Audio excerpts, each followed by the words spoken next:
Loreng ay Loreng, huwag ka na mag-inom na mag-inom at talagang sasakit lang ang ulo mo. Ay hayaan mo na si Kiko, kung talaga bang siya ay nakakapambabae pa, pabayaan mo na.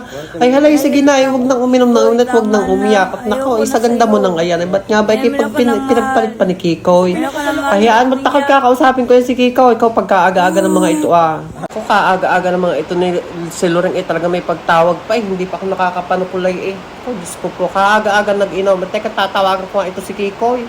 Nasakit ang ulo sa inyo ni Loreng. Ayun, pagkaaga-aga kong tinawagan, ako'y antok pa'y tumawag na sa akin. Abay nako, itong mga taong ito, Diyos ko po. Ay ako pa ginagawa niyo pang daan. Ay kayo mag-usap kayong dalawa ni Loreng. At talaga ako'y naririndi sa inyong dalawa. Abay nako po, tanong mo naman pinagagagawa ninyo. Abay sa itsura mo ba naman, ay nakapang babae ka pa. Ay nako, sinabi sa akin, may babae nga daw yung si Pipita. Ay kakausapin ko, kahapon yung tumawag sa akin, iyak din ang iyak. Pagkakahirap kang mga ito Ay nako, bahala kahit ayusin nyo.